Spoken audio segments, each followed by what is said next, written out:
1857년 초 파리 틸르리 궁 가장무도회가 무르익은 대연회장 안 수백 개의 촛불이 거울마다 부딪혀 방 전체가 금빛으로 일렁이고 있는 모습, 오케스트라는 왈츠를 켜고 유럽에서 가장 값나가는 보석들이 사람들의 목과 손목에서 빛나던 밤이었어요. 그 순간 대연회장 입구 계단 위로 한 여자가 모습을 드러내자 방 안의 모든 숨소리가 그대로 얼어붙습니다. 살아있는 조각상이라 불릴 만큼 아름다운 한 여인이 나타났기 때문이에요. 그런데 사람들의 시선을 붙든 건 얼굴이 아니었습니다. 그녀가 걸친 옷이었지요.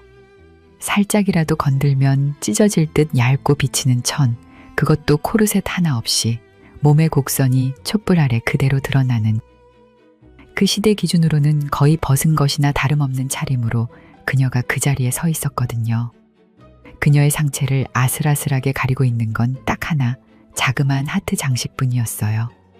이 대담한 여인의 이름은 비르지니아 올도이니, 카스틸리온의 백작 부인, 그리고 이 여자를 이 계단 위에 세운 사람은 다름 아닌 이 나라의 황제 나폴레옹 3세였습니다.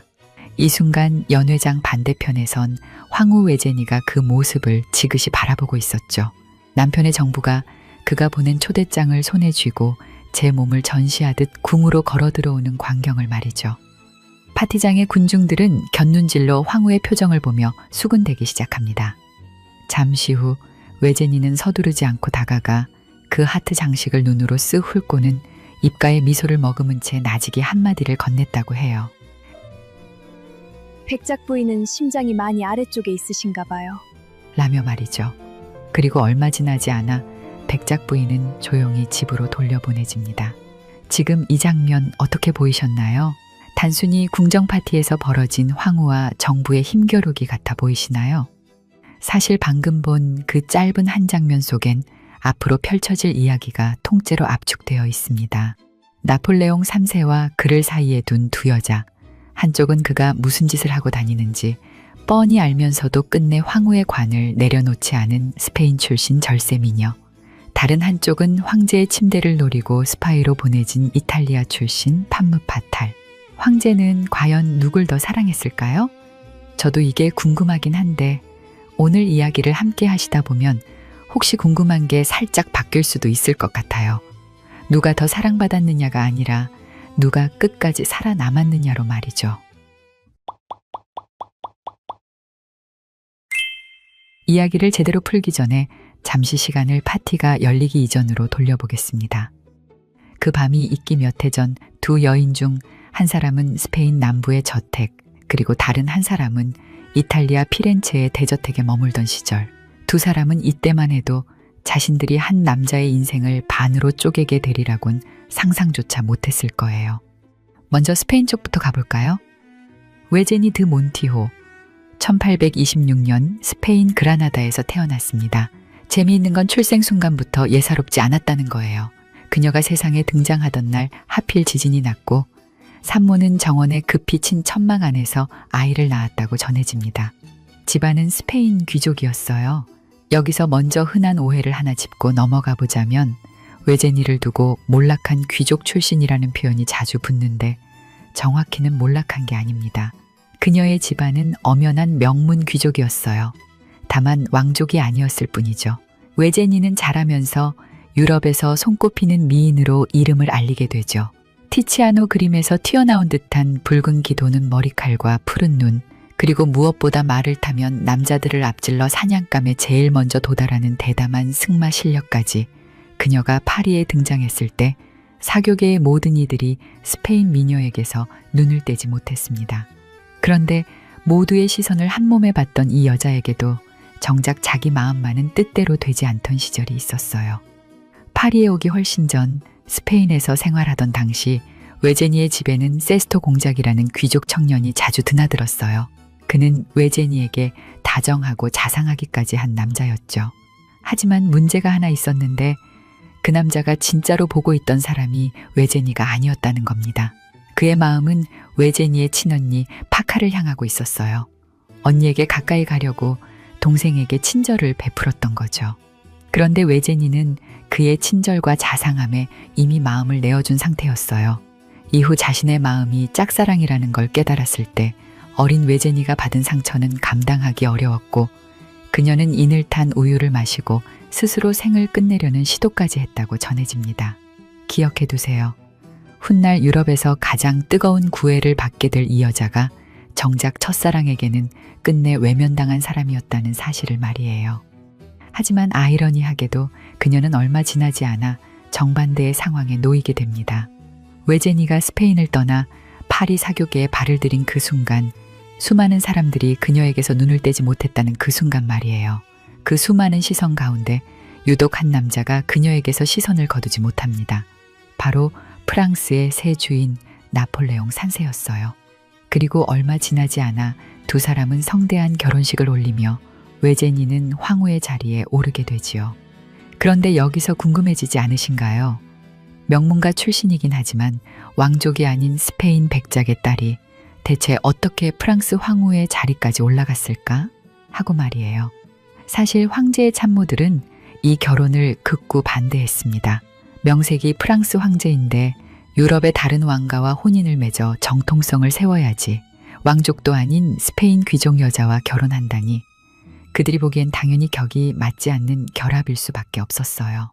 하지만 당시 나폴레옹 3세는 여러 왕과 공주에게 혼담을 넣었다가 번번이 거절당한 참이었지요.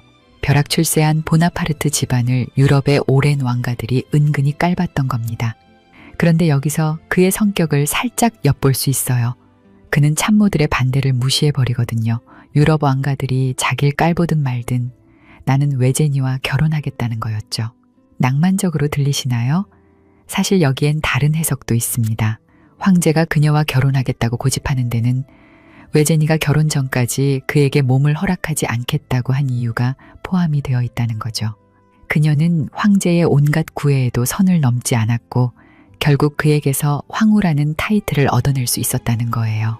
그러니까 이 결혼은 순도 100%의 사랑이라고 하기엔 2% 부족한 한 여자의 놀라운 자기 관리가 만들어낸 결과였을 수도 있다는 겁니다. 이유가 어떻든 결혼식 자체는 아주 화려하게 진행됩니다. 1853년 1월 두 사람은 노트르담 대성당에서 부부가 되지요. 스페인 귀족의 딸이 프랑스 제국의 황후가 되는 순간이었습니다. 그리고 바로 이 결혼과 나란히 훗날 세계에서 가장 유명해질 브랜드 하나가 조용히 문을 엽니다. 황후가 된 외제니에게는 짐이 어마어마하게 많았어요. 드레스, 보석, 궁정 예복, 이 방대한 짐을 상하지 않게 싸는 일은 그 자체로 하나의 기술이 필요한 작업이었습니다. 외제니는 이 일을 맡길 전담 짐꾼이 필요했는데 그때 이 일을 맡게 된 사람의 이름이 루이비통이었어요. 네, 오늘날 그 루이비통 맞아요. 황후의 짐을 싸던 청년이 1854년 자기 이름을 건 가게를 열게 되고 황실이라는 최고의 후광을 등에 업고 명품의 대명사로 성장하게 되는 겁니다. 지금도 많은 이들의 사랑을 받는 명품 브랜드의 첫 단추가 바로 이 스페인 황후의 트렁크로부터 시작된 셈이죠. 다시 이야기로 돌아와 이 무렵 그러니까 나폴레옹 3세와 결혼식을 올리던 시점의 외제니는 그야말로 인생의 정점을 향해 오르고 있었습니다. 그렇다면 지금부터는 잠시 무대를 이탈리아로 옮겨보겠습니다. 같은 시기 피렌체의 한 대저택에서 또 다른 미녀가 자라나고 있었어요. 비르지니아 올도인이 1837년생이니 외제니보다 11살 아래였죠. 그녀는 법학자였던 할아버지의 품에서 성장하고 있었어요. 그런데 이 아이 12살 무렵에 이미 피렌체 전체가 술렁일 정도의 미모였다고 합니다. 그리고 17살이 되던 해에 12살 연상의 카스틸리온의 백작과 결혼하지요. 여기까지는 그 시대 귀족 여성의 평범한 길을 걸어가는 듯 보입니다. 하지만 비르지니아의 인생은 결코 평범한 궤도를 달리지 않아요. 그녀에게는 아주 특별한 친척이 하나 있었거든요. 카밀로 카보우르, 사르데냐 왕국의 재상이자 갈갈이 쪼개져 있던 이탈리아를 하나로 통일하겠다는 원대한 꿈을 품은 정치가였죠. 그리고 카보우르는 이 아름다운 여인을 보며 다른 사람들과는 전혀 다른 생각을 하고 있었어요. 외모가 아깝다는 생각, 정확히는 이 미모를 무기로 쓸 수 있겠다는 계산이었고 훗날 그녀를 나폴레옹 3세의 침전으로 보낼 스파이로 낙점하게 됩니다. 그렇다면 카보우르는 왜 굳이 자기 집안 사람인 비르지니아를 남의 나라 황제의 침대로 밀어넣으려 했을까요? 답은 당시 이탈리아의 처지에 있었습니다. 이탈리아 북부의 알짜배기 땅들은 오스트리아 제국이 틀어쥐고 있었죠. 이걸 되찾아 통일을 이루려면 오스트리아를 상대로 전쟁을 벌여야 하는데 사르데냐 혼자 힘으로는 어림도 없었거든요. 그런 상황에 그들에게는 강력한 우방이 절실했고 그 후보가 바로 프랑스였던 겁니다. 문제는 프랑스를 어떻게 이 위험한 전쟁에 끌어들이느냐였지요. 그때 카보우르에게 떠오른 방법이 사람이었습니다. 그것도 미모라는 무기를 장착한 사람 말이죠. 카보우르는 사르데냐 왕국의 재상이었죠. 그 사르데냐의 수도가 바로 토리노였습니다. 그가 토리노에 있는 외무장관에게 보낸 편지에는 오늘날까지 남아 소름 돋게 하는 문장이 적혀 있어요. 아름다운 백작 부인 한 명이 방금 우리 외교 임무에 투입되었소. 그러니까 비르지니아를 정식 요원처럼 명단에 올렸다는 겁니다. 편지는 이렇게 이어지지요. 자신이 그녀에게 프랑스 황제 나폴레옹 3세를 유혹해달라 부탁했고 임무에 성공하면 그 대가로 그녀의 오빠에게 좋은 자리를 주기로 약속했다고 말입니다. 생각해보면 참 서글픈 이야기 아닌가요? 미모가 특출나다는 이유 하나로 그녀를 외교 카드로 써먹은 겁니다. 오빠의 출세를 미끼로 아직 20살도 채 안 된 여인을 남의 나라 황제 침실로 들여보낸 겁니다. 그것도 나란 일이라는 명분을 들이밀고선 말이죠. 씁쓸한 건 이 시절엔 그게 그리 유별난 일도 아니었다는 거예요. 여자의 미모는 종종 집안의 재산이자 나라의 도구로 취급되던 시대였으니까요. 자, 이렇게 두 여자의 출발선이 그려졌습니다. 한쪽은 사랑인지 계산인지 모를 결혼으로 황후의 관을 쓴 스페인 여자, 다른 한쪽은 조국의 명령을 받고 적국 황제를 향해 겨눠진 미모라는 이름의 이탈리아의 스파이.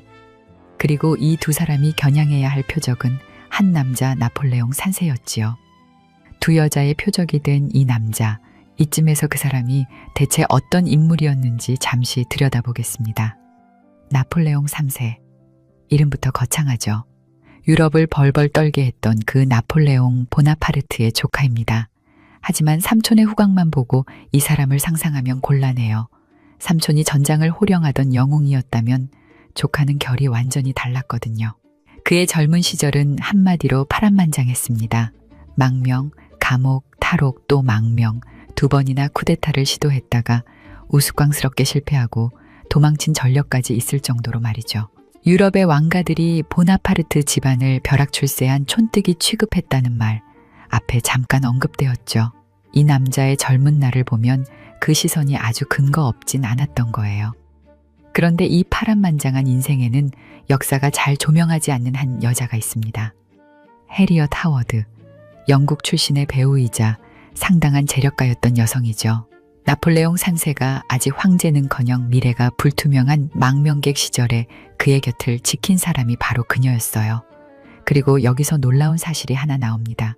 그를 황제로 만든 최고의 조력자가 바로 이 여자였다는 거예요.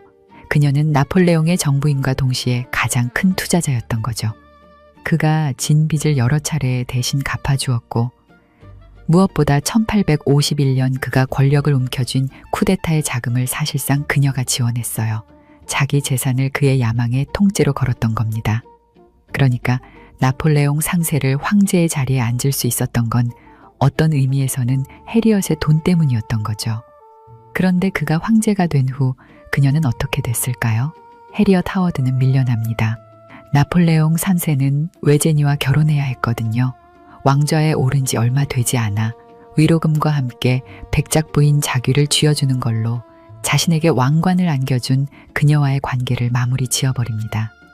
이 대목을 두고 이 남자를 매정하다 욕할 수도 있어요. 하지만 여기서 그의 본질적인 성향을 볼 수도 있죠. 그에게 여자란 사랑의 대상이기도 했지만 동시에 필요에 따라 배치하고 정리하는 자산처럼 여겼다는 겁니다. 그리고 이 관점을 기억해 두시면 앞으로 펼쳐질 삼각관계가 훨씬 선명하게 보일 거예요. 황제가 된 뒤 그의 여성 편력은 그야말로 화려하게 만개합니다. 정부가 한둘이 아니었지요. 궁정에는 아예 그의 기분을 관리하는 역할을 맡은 사회 담당 비서까지 생겼을 정도였습니다. 우울에 잘 빠지던 황제 곁에 늘 아름다운 여인들이 배치되도록 조율하는 자리였죠. 요즘 식으로 말하면 황제 전담 분위기 매니저쯤 될까요? 궁정이라는 조직이 황제의 바람기를 하나의 업무로 인식되도록 시스템화해뒀던 셈입니다. 그런데 그의 이 편력에는 프랑스 궁정을 은근히 골치 아프게 만든 부작용이 하나 있었어요. 나폴레옹 3세는 밤에 정부들과 나눈 이야기에 크게 휘둘리는 사람이었던 겁니다. 밤새 한 여인의 베갯머리에서 어떤 이야기를 듣고 나면 다음날 아침 정책을 획 뒤집어 버리는 일이 잦았던 거죠. 참모들과 오랜 회의를 거쳐 결론 내놓은 답이 하룻밤 사이에 엎어져 버리는 불상사가 계속 발행합니다. 오죽했으면 외제니가 친구에게 이런 말을 털어놨을까요? 나는 그 밤의 영향들이 싫다고 말이에요. 그리고 바로 이 지점이 사르데냐 재상 카보우르가 노린 급소였습니다. 미녀 한 명을 황제의 침실에 들여보내면 그 침실이 곧 외교 무대가 된다는 계산이 결코 허황된 게 아니었던 거죠. 여기서 나폴레옹 3세라는 인물을 요약하면 이렇지 않을까요? 줏대는 없는데 정은 많고 여자에게 쉽게 흔들리는 남자. 훗날 프로이센의 재상 비스마르크는 이 프랑스 황제를 두고 이런 평가를 남깁니다. 멀리서 보면 대단해 보이지만 가까이서 뜯어보면 별것 없는 인물이라고요. 여자들의 치맛바람에 휘둘리는 감상주의자라는 냉소도 잊지 않고 곁들이죠. 적국의 눈에도 이 남자의 약점은 훤히 보였던 겁니다. 이제 무대가 갖춰졌고 카보우르가 쏜 총알, 미녀 스파이는 마침내 파리에 도착합니다. 1855년 비르지니아가 남편과 함께 파리에 입성합니다. 그런데 그녀의 등장은 시작부터 평범하지 않았어요. 카보우르가 미리 판을 깔아뒀거든요. 파리 사교계에 소문을 흘려둔 겁니다. 곧 유럽에서 가장 아름다운 여자가 이 도시에 온다고 말이죠. 요즘으로 치면 개봉 전부터 예고편을 쫙 뿌려 기대감을 잔뜩 부풀려 놓은 셈입니다. 관객들은 이미 준비를 마친 상태였고 이제 주연이 등장할 차례였지요. 그리고 그녀의 데뷔 무대는 틸르리 궁의 무도회였습니다. 비르지니아는 일부러 늦게, 그것도 모두의 시선이 집중되도록 계산된 순간에 등장했다고 전해집니다. 그녀가 연회장에 들어서자 춤이 멈추고 오케스트라의 연주마저 잦아들었다고 하죠. 사람들은 넋을 놓고 이 이탈리아 미녀를 바라봤습니다. 그녀가 노린 그림이 정확히 이거였어요. 등장만으로 모두를 해버리는 것. 황제도 예외가 아니었습니다.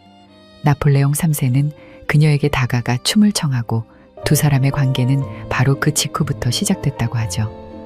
여기서 잠깐 비르지니아라는 사람을 오해하지 않으려면 짚어둘 게 있어요. 그녀는 파리에 오기 전부터 이미 만만한 상대가 아니었습니다. 놀랍게도 그녀는 이탈리아에서 이미 사르데냐의 국왕 비토리오 에마누엘레 2세에게 니니라는 애칭으로 불릴 정도로 관계가 깊었고 자신에게 어떤 매력이 있는지 완벽하게 파악하고 있었던 거죠. 20살도 안 된 나이에 말이에요. 이런 사람이 프랑스 황제를 겨냥해 파리에 왔으니 이건 애초에 급이 다른 게임이었던 겁니다. 그녀의 무기는 미모만이 아니었어요. 연출력도 남달랐죠. 비르지니아는 자기가 어떤 각도에서 어떤 옷을 입고 어떤 조명 아래서야 가장 치명적으로 보이는지를 정확히 아는 사람이었습니다. 옷 하나에도 승부를 걸었죠. 당시 유럽 궁정을 휩쓸던 패션이 크리놀린이라는 드레스였는데 이게 좀 유별난 디자인이었어요. 철사로 새 장처럼 거대한 골격을 만들어 치마를 잔뜩 부풀린 형태였거든요. 방에 들어가려면 옆으로 몸을 이리저리 틀어야 할 만큼 폭이 어마어마했습니다. 그런데 이 우스꽝스러울 만큼 거대한 실루엣이 당대엔 부와 지위의 상징이었다는 거예요. 치마를 크게 부풀릴수록 그만큼 옷감을 감당할 재력이 있다는 과시였던 셈이죠. 하지만 비르지니아가 내린 답은 전혀 달랐습니다. 남들이 다 거대하게 부풀릴 때 나는 벗는다. 앞서 보셨던 그 하트 드레스 기억나시죠? 모두가 몸을 감추고 부풀리던 시대에 그녀는 정반대로 갔던 거예요. 얇게, 비치게, 아슬아슬하게.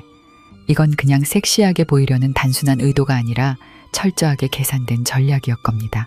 시선을 독점하기 위한. 만약 우리가 그 무도회장에 서 있었다면 어땠을까요? 수백 명이 다 똑같이 거대한 드레스로 몸을 감춘 홀 안에 단 한 사람만 몸의 선을 드러내고 우리와 정반대의 모습으로 서 있다면 눈이 어디로 갈지는 답은 뻔하지 않나요? 요즘 말로 하면 대중의 심리를 완벽하게 저격한 콘텐츠였던 셈입니다. 남들과 똑같이 해서는 절대 시선을 못 훔친다는 걸 그녀는 본능적으로 알고 있었던 셈이죠. 그리고 이 전략은 남들과 다른 옷을 입는 것에서 멈추지 않아요. 그녀는 자기 모습을 기록으로 남기기 시작합니다. 1856년 비르지니아는 파리의 한 사진관을 드나들기 시작합니다. 마이어와 피에르송이라는 황실이 아끼던 사진관이었죠. 여기서 그녀는 사진가 피에르송을 사실상 자기 전속 촬영 감독처럼 부리며 포즈 하나하나, 소품 하나하나를 직접 연출하기 시작해요. 이렇게 남긴 사진이 평생에 걸쳐 무려 수백 장, 오늘날까지 400장 넘게 전해집니다. 그중 가장 유명한 그녀가 검은 액자에 뚫린 구멍으로 한쪽 눈만 카메라를 응시하고 있는 사진이 있어요. 100년도 더 지난 지금 봐도 서늘할 만큼 강렬한 이미지죠. 카메라가 대중에게 낯설던 그 시절에 자기 자신을 이렇게까지 집요하게 연출한 인물은 유례가 없었습니다. 그래서 사진 역사에서 비르지니아는 최초의 셀프 프로듀서 중 한 명으로 꼽히기도 하죠. 어떤 의미에선 시대를 앞서간 최초의 인플루언서였다고 해도 무방하고요. 이야기가 너무 길을 벗어났나요? 다시 무도회장으로 돌아와 이 지독한 자기 연출가 비르지니아는 이제 자신의 표적 황제인 이 남자를 사로잡기 직전인 상황. 황제는 그녀에게 빠져들었어요. 두 사람은 황제의 별궁에서 주말을 보냈고 그녀가 콩피에뉴 성 정원을 거니는 모습이 자주 목격됐죠. 카보우르가 심어둔 총알이 마침내 표적의 심장 가장 가까운 곳까지 파고든 순간이었습니다.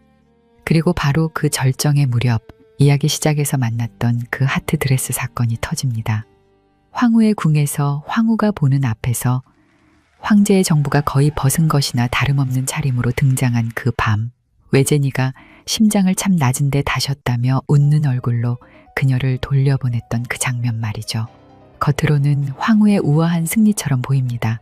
하지만 그 미소 뒤에서 외제니가 어떤 심정이었을지는 아무도 몰랐어요. 그리고 이 완벽해 보이는 미모를 모두가 넋놓고 감탄만 한 건 아니었습니다. 훗날 파리 궁정을 주름잡은 오스트리아 대사 부인 메테르니 공주는 이 삼각관계를 꽤나 냉랭한 눈으로 지켜본 사람이었어요. 그녀가 남긴 평이 신랄해요.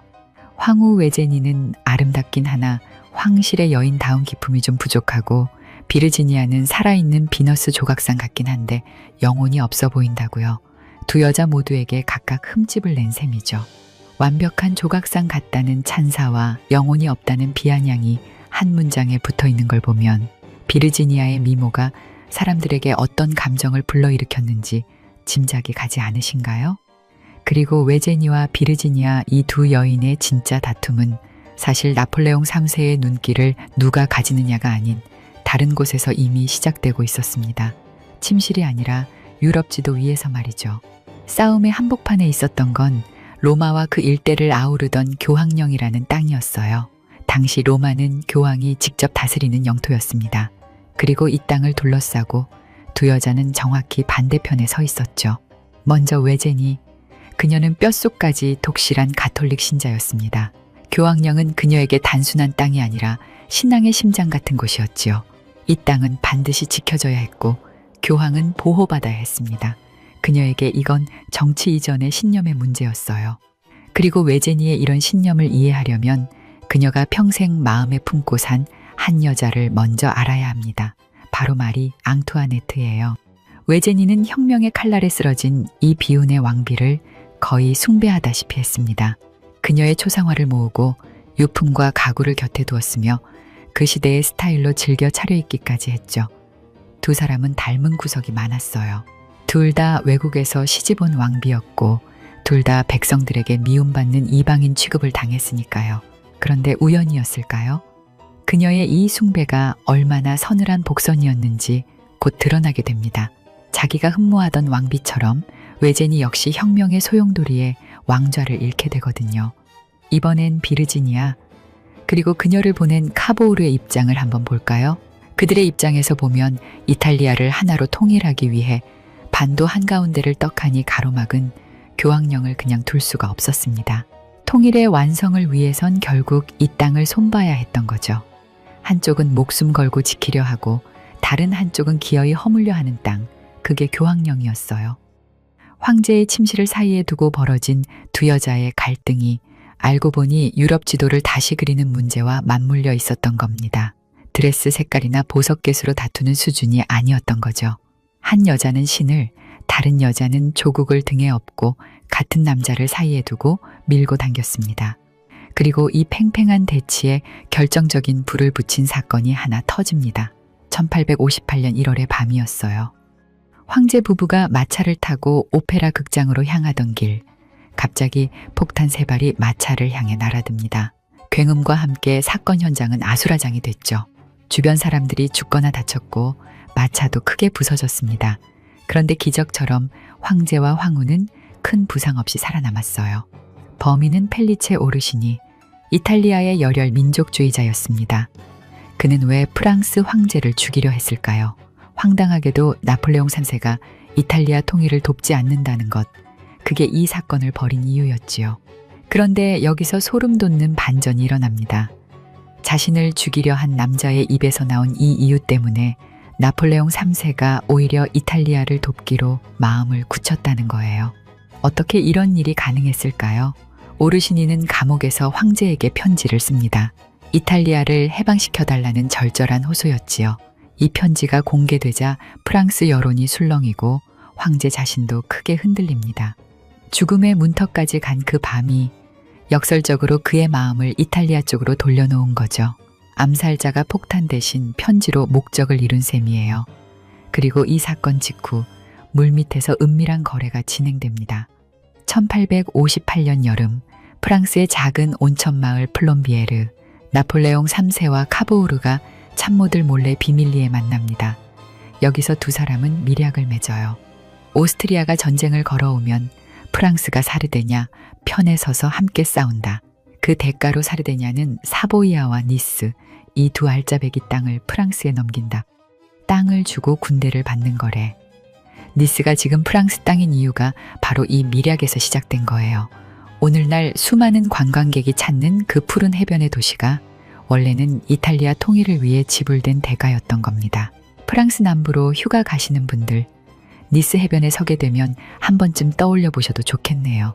이 모래사장이 백몇십 년 전 나라 하나를 만들기 위한 거래의 저울에 올려졌던 땅이라는 걸 말이죠. 그렇다면 여기서 궁금한 게 하나 생깁니다. 이 엄청난 결정에 과연 비르지니아의 힘이 얼마나 영향을 미친 것인지. 낭만적인 버전은 이렇게 말합니다. 비르지니아가 밤마다 황제의 귓가에 이탈리아 이야기를 속삭였고 그 베갯머리 송사가 결국 프랑스를 전쟁으로 이끌었다고 말이죠. 미녀 스파이 한 명이 유럽 지도를 바꿨다는 그야말로 영화 같은 이야기 같으시죠. 그런데 냉정하게 따져보면 조금 다릅니다. 단지 침대 위에서 나눈 이야기들로 정말 왕의 마음을 송두리째 바꿔 나라를 움직였을까요? 역사학자들의 시선은 대체로 신중해요. 결정적인 건 플롬비에르에서 오간 철저한 정치적 계산과 거래였다는 쪽입니다. 사보이아와 니스라는 실리, 오스트리아를 견제하려는 프랑스의 국익, 여기에 오르시니 사건이 만든 여론까지 이런 것들이 훨씬 크게 작용했다는 거죠. 비르지니아의 영향은 있었다 해도 보조적이었을 가능성이 크다는 겁니다. 실제로 이 밀약이 오갈 무렵엔 그녀는 이미 황제의 곁에서 서서히 멀어지고 있기도 했고요. 그럼에도 사람들이 자꾸 비르지니아를 지도를 바꾼 여자로 기억하려는 데는 이유가 있어요. 그게 훨씬 매혹적인 이야기니까요. 냉정한 외교 문서보다 미녀의 속삭임 한 줄이 전쟁을 일으켰다는 쪽이 훨씬 극적이잖아요. 역사는 이렇게 사실보다 듣기 좋게 포장된 스토리로 더 오래 기억되곤 합니다. 어느 쪽이 진실이든 결과는 분명했어요. 1859년 프랑스는 오스트리아를 상대로 전쟁에 뛰어듭니다. 나폴레옹 3세가 직접 군대를 이끌고 이탈리아로 향했지요. 그리고 바로 이때 파리에 홀로 남은 외제니에게 뜻밖의 선물이 날아듭니다. 남편이 전장으로 떠나며 그녀에게 나라를 맡긴 거예요. 신념으로는 이 전쟁을 반대했던 그 여자가 이제 프랑스의 실권을 손에 쥐게 된 거죠. 그런데 외제니는 이 자리를 그저 남편의 빈틈을 메우는 임시직으로 여기지 않았어요. 그녀는 국정에 적극적으로 목소리를 냈고 자기 신념을 정책에 반영하려 들었습니다. 남편이 이리저리 흔들리는 갈대라면 외제니는 한 번 마음먹으면 좀처럼 물러서지 않는 사람이었어요. 문제는 그 굳은 신념이 냉철한 계산보다는 신앙과 자존심에서 나왔다는 점입니다. 이 모습을 국경 너머에서 눈여겨본 사람이 있었어요. 프로이센의 재상 비스마르크였어요. 훗날 흩어져 있던 독일을 하나로 묶어 통일 제국을 세우고 프랑스를 상대로 전쟁까지 벌이게 되는 바로 그 인물이죠. 유럽의 판을 읽는 데 있어선 당대 최고의 승부사였고 우리에겐 철혈재상으로 잘 알려져 있죠. 그는 프랑스 황후가 정치에 깊숙이 발을 들이는 걸 차갑게 지켜보며 이런 취지의 관찰을 남겼다고 전해져요. 국가 운영을 저렇게 감정으로 밀어붙이는 저 황후의 고집이 언젠가 프랑스 제국을 무너뜨리는 씨앗이 될 거라고 말입니다. 적국 재상의 눈에 비친 외제니는 이미 남편보다 위험한 존재였던 셈입니다. 그리고 이 서늘한 예언이 정확히 어떻게 들어맞는지는 곧 확인하게 되실 거예요. 이번엔 비르지니아를 잠시 볼까요? 권력의 정점에 섰던 사람일수록 내려오는 길은 가파른 법입니다. 비르지니아의 추락이 정확히 그랬어요. 비르지니아는 1856년 남편인 카스틸리온의 백작과 함께 파리에 도착했습니다. 그런데 도착하기가 무섭게 그녀와 황제의 관계가 파리 사교계에 쫙 퍼지게 되죠. 애초에 은밀한 연애가 아니었어요. 카보우르가 판을 깔아둔 데다 비르지니아 자신도 몸을 사리는 사람이 아니었으니까요. 그럼 남편 입장을 한번 생각해 볼까요? 아내를 데리고 파리에 온 지 얼마 되지도 않아 그 아내가 황제의 정부라는 소문이 온 사교계에 도는 겁니다. 이 노골적인 망신을 견디다 못한 백작은 결국 아내에게 정식 별거를 요구하지요. 조국의 임무를 위해 황제의 침실로 들어갔던 여인은 그 대가로 자신의 남편을 잃게 된 셈이 되지요. 그런데 중요한 건 그녀의 이 화려했던 시간의 절정이 너무나도 짧았다는 거예요. 황제의 사랑을 등에 업은 비르지니아는 점점 오만해졌고 공식 석상에서조차 황후를 은근히 무시하려 들었다고 해요. 궁정이라는 곳이 어떤 곳인가요? 서열과 예법이 공기처럼 깔려있는 세계예요.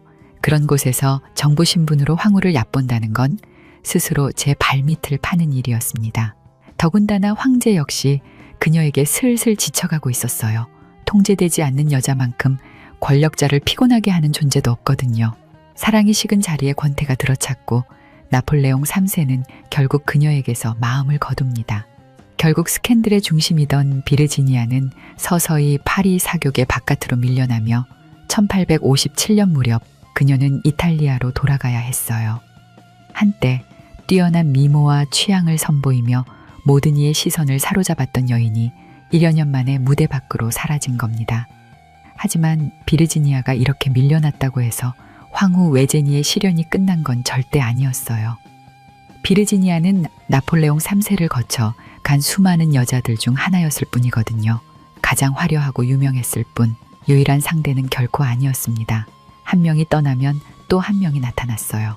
외제니가 상대해야 했던 진짜 적은 위협적인 한 명의 정부가 아니라 남편의 바람기 그 자체였던 겁니다.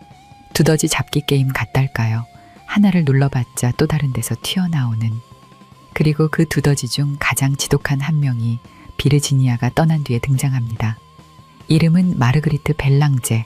출신부터 비르지니아와는 정반대였어요. 세탁부로 일하다 서커스 공마사를 거쳐 무대에 선 밑바닥에서 올라온 여배우였지요. 1863년 생클로 공원에서 비를 피하던 그녀를 황제가 우연히 발견하면서 두 사람의 관계가 시작됩니다. 나폴레옹 3세는 이 여자에게 완전히 빠져들었어요. 여러 기록이 그녀를 두고 황제의 정부들 중 가장 미움받았지만 어쩌면 황제가 가장 아꼈던 여자라고 적고 있지요. 참고로 이 여자는 훗날 마네의 그림과 졸라의 소설 속 인물의 모델로도 지목될 만큼 당대를 뒤흔든 존재였어요. 벨랑제는 대놓고 황제와의 관계를 과시하고 다녔습니다. 이건 외제니에게도 참기 힘든 수준이었어요. 그래서 황후는 결단을 내립니다. 정부의 집으로 직접 쳐들어가기로. 자, 여기서 여러분이 예상하는 그림이 있을 거예요. 분노한 황후가 정부에게 물러가라 호통치고 정부는 눈물을 흘리며 호소하는 장면. 그런데 그런 일은 전혀 벌어지지 않아요. 외제니가 찾아오자 벨랑제는 조금도 주눅들지 않고 이렇게 되받았다고 전해집니다. 여기서 뭘 원하세요? 전 당신께 해명할 게 없어요. 황제가 여기 오는 게 싫으시면 당신의 매력과 다정함으로 집에 붙들어 두세요. 그가 이리로 오는 건 당신이 그를 지루하게 하기 때문이니까요. 정부가 황후에게 던진 말이라기엔 소름 끼치도록 당돌하죠. 그런데 진짜 반전은 그 다음입니다. 이 살벌한 대면 직후 함께 갔던 시녀가 잠시 자리를 비웠다 돌아왔을 때 두 여자는 놀랍게도 함께 웃으며 도란도란 이야기를 나누고 있었다고 해요. 서로 어떤 지점에서 이해에 도달한 겁니다. 황후는 왜 정부에게 화를 내는 대신 함께 웃는 쪽을 택했을까요? 여기서 저는 외젠이라는 사람의 진짜 얼굴을 볼 수 있어요. 그녀는 남편의 바람기를 눈물로 막을 수 없다는 걸 이미 알고 있었거든요. 감정을 폭발시키는 대신 현실을 인정하고 관리하는 쪽을 택한 겁니다. 실제로 궁정에서 황제의 정부를 조달하는 건 황후의 일이 아니었어요. 대신 외제니는 남편의 기분을 풀어줄 아름다움이 늘 곁에 있도록 궁정 분위기가 굴러가게 두었죠. 남편의 여자와 싸워 이기는 게 아니라 그 판 전체를 견디고 관리하는 것, 그게 그녀가 황후의 자리를 지켜낸 방식이었습니다. 물론 견딘다는 게 곧 무너진다는 뜻은 아니었어요. 외제니에게도 그녀만의 반격 카드가 있었거든요. 끝없이 이어지는 남편의 외도에 지친 그녀는 결국 나폴레옹 3세의 침실 출입을 막아버렸다고 전해집니다. 부부관계의 문을 황후 스스로 닫아 걸어버린 거죠. 쉼없이 정부를 찾는 남편 따위는 나를 가질 수 있는 자격이 없다. 눈물이나 하소연이 아니라 조용하고 단호한 선긋기였습니다. 사랑을 구걸하는 대신 자기 존엄을 지키는 쪽을 택한 것이지요. 겉으론 모든 걸 참아내는 황후처럼 보였지만 그 인내 안에는 이렇게 서늘한 자존심이 숨어 있었던 거예요. 한쪽 여자는 오만함으로 자멸했고 다른 여자는 인내로 자리를 지켰습니다. 그리고 그 시간들 속에서 외제니는 인생에서 가장 눈부신 순간을 향해 나아가고 있었어요. 1869년 그녀는 머나먼 이집트로 향합니다. 수에즈 운하 개통식을 직접 주재하기 위해서였죠. 이 거대한 운하를 뚫은 사람이 다름 아닌 그녀의 사촌이었기에 더욱 상징적인 자리였습니다. 유럽의 황후가 동방 한복판에서 지중해와 홍해를 잇는 세계사적 대역사의 개막을 선포하는 순간 화려한 트렁크를 잔뜩 실은 배가 나일강을 거슬러 오르던 그날 외제니는 그야말로 세상의 꼭대기에 서 있었습니다. 그런데 이 눈부신 정점으로부터 딱 1년 뒤 그녀는 모든 것을 잃게 됩니다. 1870년 수에즈 운하의 영광으로부터 채 1년도 지나지 않은 시점, 프랑스 제국은 벼랑 끝으로 걸어갑니다. 상대는 프로이센이었어요. 비스마르크가 이끄는 무섭게 떠오르던 독일의 심장, 두 나라 사이에 전쟁의 기운이 짙어지던 그때 프랑스 궁정 안에서 강경하게 전쟁을 밀어붙인 목소리가 있었습니다. 다름 아닌 황후 외젠이었어요. 기억나시죠? 몇 해 전 비스마르크가 남긴 서늘한 예언. 감정에 휘둘리는 이 황후의 정치 개입이 언젠가 프랑스 제국을 무너뜨릴 거라던 그 말. 이제 그 예언이 무섭도록 정확하게 맞아떨어지기 시작합니다. 외제니는 제국의 위신을 위해 그리고 어린 아들에게 굳건한 제국을 물려주기 위해 전쟁이 필요하다고 믿었어요. 이 전쟁을 두고 그녀가 이건 나의 전쟁이라 말했다는 이야기까지 전해질 정도죠. 문제는 그 확신이 향한 방향이 하필 낭떠러지로 향하는 길이었다는 겁니다. 프랑스는 프로이센의 군사력을 완전히 얕봤습니다. 뚜껑을 열어보니 상대는 훨씬 강했어요. 전쟁이 시작되자 프랑스군은 연달아 무너집니다. 그리고 1870년 9월 1일 스당이라는 국경 도시에서 결정적인 파국을 맞아요. 나폴레옹 3세가 이끌던 군대가 프로이센군에게 완전히 포위당해 빠져나갈 구멍이 없었습니다. 떠올려 보세요. 그의 큰아버지 나폴레옹 1세는 유럽 전체를 무릎 꿇렸던 전쟁의 신이었습니다. 결국 워털루에서 패해 무너졌지만 그건 유럽 연합군 전체를 상대로 한 최후의 대결이었죠. 그런데 조카에게 주어진 마지막 장면은 그런 장엄함조차 없었어요. 전쟁터 한복판에서 적군에게 포위된 채 항복 문서에 서명하는 것이었습니다. 이보다 더한 몰락이 있을까요? 이날의 패배는 보나파르트라는 이름이 짊어진 모든 영광이 스당의 진흙탕 속에서 무너져 내린 순간이었습니다. 황제가 포로로 잡혔다는 소식이 파리에 닿자 도시가 폭발합니다. 여기서 잠깐 카메라를 파리 시내로 옮겨볼까요? 성난 군중이 거리로 쏟아져 나옵니다. 제국은 끝났다는 함성이 도시를 뒤덮었어요. 불과 1년 전 세상의 꼭대기에 있던 그 제국이 며칠 만에 종잇장처럼 무너지고 있었습니다. 그리고 군중의 분노가 향한 곳은 튠르리 궁, 바로 황후 외제니가 있던 곳이었죠. 그럼 그 궁 안의 그녀에게 초점을 맞춰봅니다. 외제니는 완전히 고립됐어요. 남편은 적국의 포로, 신하들은 뿔뿔이 흩어졌고 군대는 그녀를 지켜줄 형편이 아니었습니다. 성난 군중은 궁문 앞까지 밀려들고 있었죠. 며칠 전까지 모든 이가 머리를 조아리던 제국의 황후였건만 이제 자기 목숨 하나 지킬 길이 막막한 처지가 된 겁니다. 바로 이 절체절명의 순간 그녀를 구한 사람이 있었습니다. 그런데 그게 누구였는지 아세요? 충성스러운 근위대장도 목숨 바치겠다던 대신도 아니었어요. 미국인 치과의사였습니다. 이름은 토머스 에번스. 파리에서 활동하던 실력 있는 치과의사로 오래전부터 궁정에 드나들며 황후와 친분이 있던 사람이었죠. 제국이 무너지던 그 아수라장 속에서 마지막까지 외제니 곁을 지키며 탈출 계획을 짠 사람이 바로 이 치과의사였습니다. 그는 황후를 자기 마차에 몰래 태워 파리를 빠져나갔어요. 성난 군중의 눈을 피해 평범한 마차 한 대에 몸을 숨긴 채 그렇게 프랑스의 마지막 황후는 도망치듯 국경을 넘어 영국으로 향합니다. 권력이란 것이 얼마나 허망한 건지 이 한 장면이 다 말해주는 것 같지 않나요? 내가 빛나 보일 땐 원하지 않아도 수백 명이 몰려들지만 무너져 내리는 순간에는 과연 곁에 남는 사람이 몇이나 되는가? 외제니는 그 답을 가장 잔인한 방식으로 확인한 셈입니다. 그렇게 제국은 사라집니다. 이제 남은 건 무대가 사라진 뒤의 이야기이죠. 화려한 조명이 다 꺼진 뒤 세 사람은 각자 어떤 마지막을 맞았을까요? 먼저 황제. 영국으로 망명한 나폴레옹 3세는 오래 버티지 못합니다. 몸이 무너지고 있었거든요. 그를 괴롭힌 건 방광에 생긴 결석이었고 견디다 못해 수술대에 올랐지만 몸은 이미 버텨낼 힘이 없었어요. 1873년 1월 그는 망명지에서 세상을 떠나게 됩니다. 그런데 그의 임종에서 진짜 그는 어떤 인간이었는지를 알 수 있게 되는 장면을 만날 수 있지요.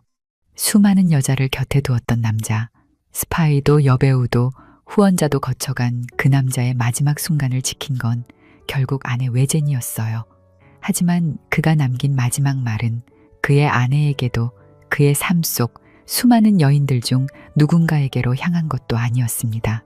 그가 죽어가며 마지막으로 붙든 건 사랑이 아니라 자존심이었어요. 자신의 곁을 지키던 옛 전우에게 그는 이렇게 물었다고 전해집니다. 우리 스당에서 비겁하지 않았지. 그렇지. 포로로 잡혔던 그 치욕의 전장, 죽음의 문턱에 다다른 그의 마음에 남아있었던 것은 무너진 제국과 실추된 명예였던 거지요. 외제니가 병실에 들어서자 그는 힘없이 입맞춤을 보내는 신용을 했고 5분 뒤 숨을 거뒀다고 해요.